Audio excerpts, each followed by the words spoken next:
to present AB 563. No, I'm sorry. You got two. You have 233 and 563. Yes. And 260. And 885. Which one are you going to do first? It's gonna. I'm gonna go with 233. 233. Yes.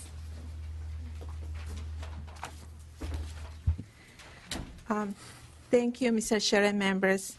AB 233 strengthens the safety net for working families, poor families eligible for care, especially the AB 233 will provide peace of mind to eligible working families in their child care, funded for the 12 months, support the parental choice of families to programs that the best meet the working needs, with aid families and achieve self-sufficiency. The families that could benefit for AB 333 face multiple property stress.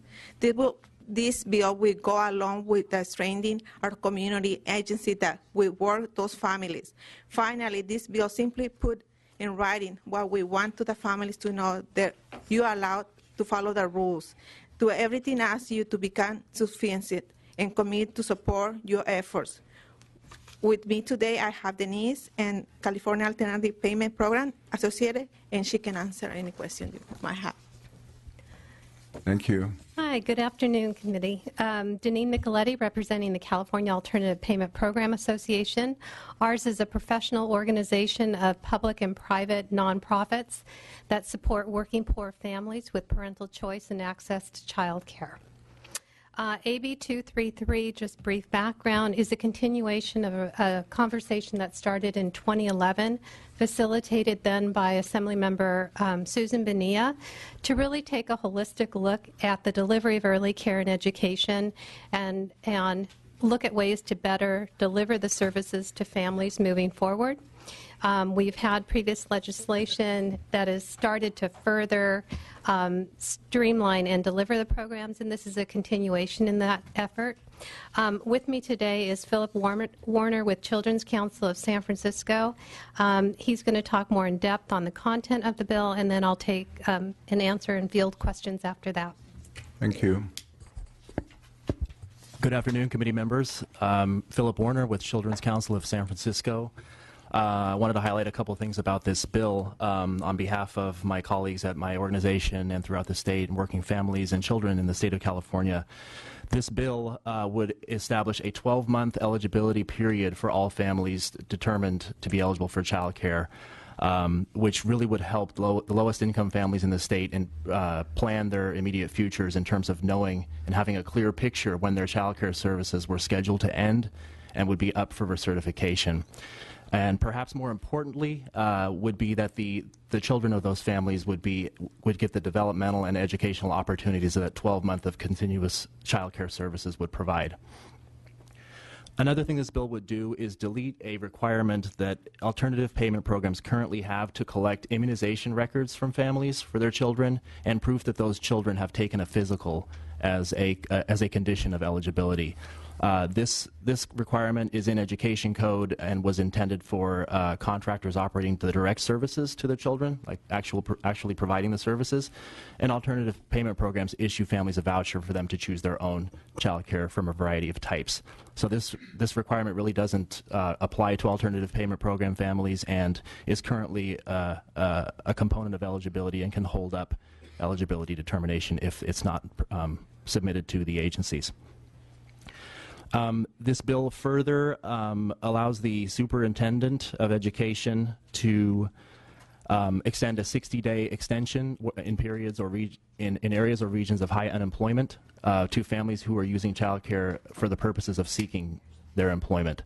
Currently, that's only limited to certain types of contractors, but since all contractors provide services to families either working or looking for work, we believe that this requirement needs to be made available to all types of contractors.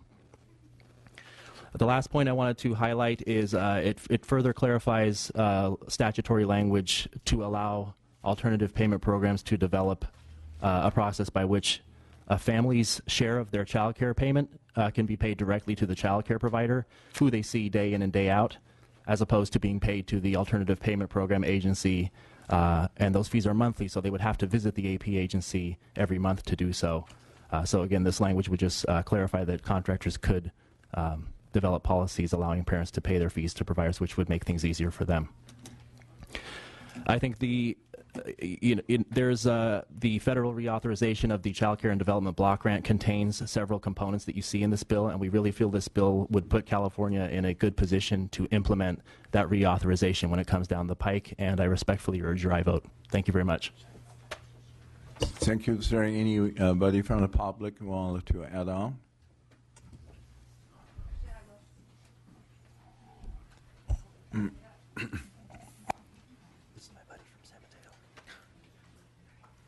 Please state your name and affiliation, please. My name is Karen Hasfaletta, and I'm the Executive Director of Footsteps Childcare in Belmont and Redwood City. And I'm here for a different bill, but I'm very much in support of the bill just spoken to. We have children who are in the Alternative Payment Program, in my program, and the fact that they don't know if they have care for a year is critical. We don't know month by month if these children can stay in our program, which is difficult for us financially, and it's also difficult for the children and their families. And the Alternative Payment Program is a wonderful program because it gives parents choices. And without that, I think that we'd have a much harder time serving all the children in our community. So I think everything that they said makes a lot of sense, and I'm very much in support of it. Thank you.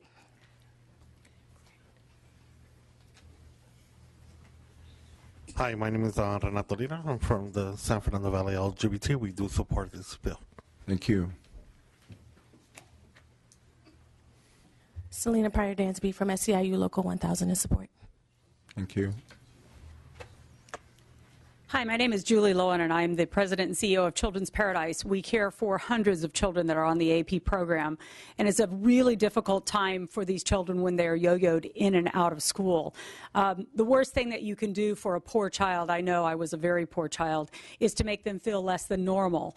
And you don't feel normal as a child when you get to go to school today, and then coming up on Friday is the party or is some big science thing, and you can't go on Friday because you lost your AP funding. So I'm asking that you move in. I support this bill, and I'm asking that you help children that are coming from low-income families feel normal, because children don't have income, and they shouldn't be segregated based upon the income of their families. Thank so I you. support this bill. Thank you.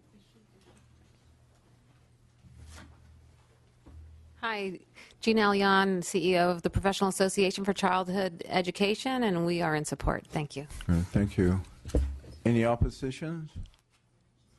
Seeing none, any questions from the members of this committee? Yes. I think in general we're supportive of, I know that there's been some talk about making some amendments to clarify some language. Are you open to amendments? Yes. And are you familiar with those that have been provided? Well, are you looking at amending this after the hearing Yes. today? Yes. Okay. Yes. I'll move the bill. All right, great.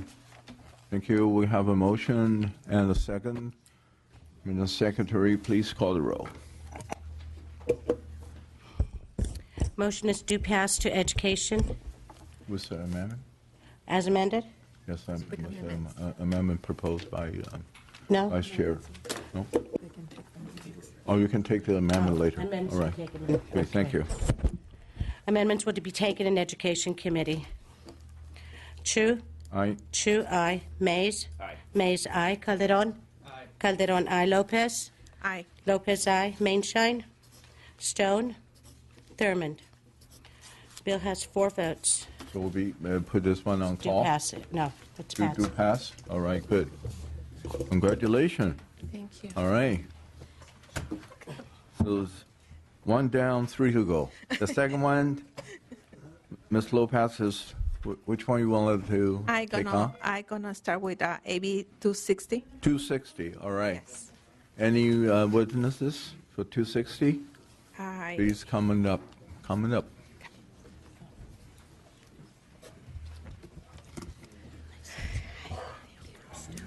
All right, okay. From,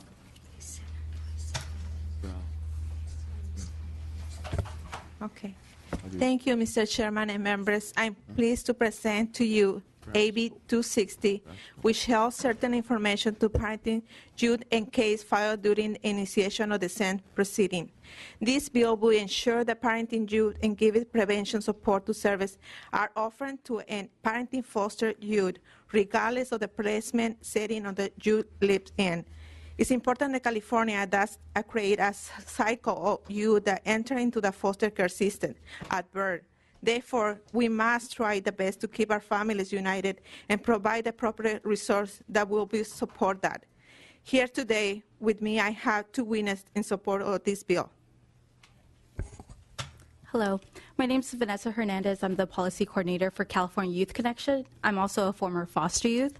CYC is a youth-led organization whose members are 100% current and former foster youth across the state who advocate for positive change. Needless to say, the topic of pregnant and parenting foster youth is a topic near and dear to our hearts. Not only does this affect our population, it affects our brothers and sisters in care. Today, my colleague Allison Bendel will tell you the specifics of the bill. Hello, my name is Allison. As Vanessa mentioned, I spent almost 12 years in foster care before emancipating. And AB 260 seeks to discourage the use of inappropriate information being used against a foster youth. And in the case of foster youth, their childhood history oftentimes gets in the way of their so-called ability to parent. And unlike other young parents, their entire past is an open book for the world to see, particularly to CPS. This particularly becomes problematic when a youth's case file is still open for all the world to see. We've seen the statistics on the amount of youth who've become pregnant at least once, but it's both shocking and appalling to see that a quarter of their kids become dependents as well. And if this is the case, we failed our young adults who, as a goal, may be to succeed in their new role and responsibility as a parent. Having spent more than 11 years in care and having struggled most of the time, I would hate to see that a series of contradicting mental health diagnoses and childhood struggles would impose on my chances of being successful as a parent, and when and where is that relevant? And yet, this is the struggle of these very unsupported parents face. And by empowering them and protecting sensitive information and ensuring that preventative services are offered, we can offer a leg up to one of our most underserved populations in foster care. The numbers don't have to be terribly high. It may not be a majority in order for it to be important. It doesn't have to be all of our foster youth that are young parents in order for it to matter to the some. And for those some, it's shocking that a quarter of their kids can become dependents. Those numbers aren't right. We want to value the support of successful transitions into adulthood as a young parent, as an adult, and it's important to make sure that these youth are getting the services they need, because without those services that are being offered to them, how can we say that we haven't tried to help them? If we haven't tried to help them, how can we take their child away? Thank you. Thank you very much. Is there any public members wanted to add on in support of this bill? Please line up and state your name and your affiliations. Thank you. Renato Lira from the San Fernando Valley LGBT. We do support it. Thank you.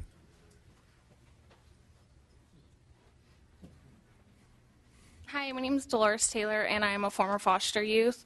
I currently work with foster youth, current and former foster youth between the ages of 16 and 21 in the independent living program, and I actually see youth who are parenting right now and have had their cases held against them, and it's really just not fair. The average youth would not be going through the things that they are going through. Great. Thank you. Hi, I'm from foster youth, and I'm from CYC, the Sonoma County chapter, and I am in support of this bill. Thank you. Sorry. I'm Mariah Corder from the Santa Clara chapter of California Youth Connection. I'm 15, and I've been in care for 11 years. I am now a former foster youth. I also am a good person with dreams of a 4-year college and hopes to become an interpreter. I have hopes to become a successful adoptive mother with a beautiful, healthy family. My case file from the time I spent in care says otherwise, based on a few things I did wrong while I was dealing with trauma of being taken from my family. This information that exists in my case file should not hinder my dreams of becoming a successful parent. That's why I support this bill. Thank you.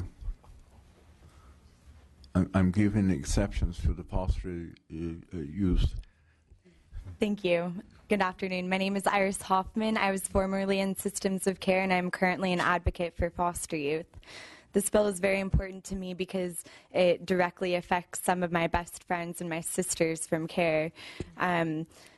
I'm thinking of a young mother had her baby at 19 years old while still in foster care as an AB12 youth. Her son is now 3 years old, and I watched her struggle, whether it was about learning that French fries and soda aren't the best foods for a little boy because, you know, she didn't have parents to watch and show her the proper diet and the proper way to care for a baby. The preventative services and the things that this bill calls for our pregnant and parenting foster youth will directly support her and keep her and her beautiful son together. Thank you. Thank you. Hi there. Name's Timothy Carlson. I'm a foster youth as well. I support this, definitely. Thank you. Hi, my name is Paige. I am a former foster youth, currently the CYC policy intern. I support this bill. Thank you. Good afternoon, Melissa Banda with the Children's Law Center of California. We represent foster youth in the Sacramento and Los Angeles County area.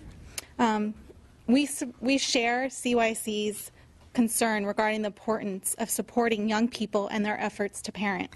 We support the bill in concept, but believe the bill needs additional attention to balance the need for family support and child safety. We will work with the author and sponsor regarding suggested amendments. Thank you. Okay, thank you. Hi, Jackie Ruthheiser with the California Alliance of Child and Family Services, representing approximately 120 nationally accredited private providers, and we support the bill. Thank you. Hi, Mr. Chair and members. Kathy Sunderling with the County Welfare Directors Association. We just wanted to extend our thanks to the author and to her sponsor, the California Youth Connection, to working with us for the amendments that you see in print in the bill.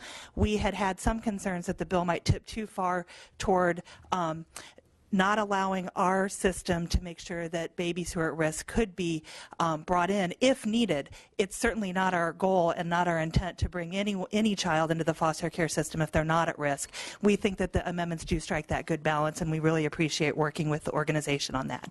Thank you. Thank you. Any opposition? Seeing none. Would you like to close? Oh, I'm sorry. There's a question. Yeah, I do have a question. I think Mary's, because I think the last speaker actually brought up a point that I'm concerned with. In this, the ACLU, in writing about this, the ACLU claims that this bill shields irrelevant information in a use case file from being inappropriately used to evaluate their fitness as a parent. And I'm wondering if it's appropriate for the legislature to take on that responsibility and not the courts. Shouldn't the courts have discretion to make sure that we're appropriately, making sure that foster youth are placed properly? Does this bill go too far in not allowing the courts to be able to have discretion? I don't think so. I feel we have to give the opportunity to the youth to have a regular family like we all do. And what I try to do with this bill is to provide that support, but I'm willing to any amendments and work in the future with the speakers before to make any amendments that I need to do.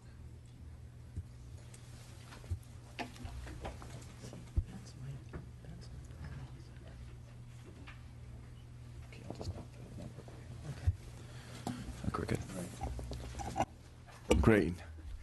No, would you like to close? Yes, I'm just asking you for your iBoard. Right, good. Thank you. Thank you very much. Do I have a motion? Second. We have a motion and a second. Please call the roll. Motion is due pass to Judiciary Committee. Chu? Aye. Chu, aye. Mays?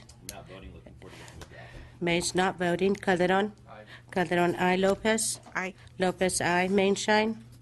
Stone? Stone, aye. Thurmond? Bill has 4 votes. It's out. So the vote's out. Thank you very much, Ms. Lopez. And Two down, two to go. The third one, The third one is going to be AB 563. 563. Yes. And we'll have 1,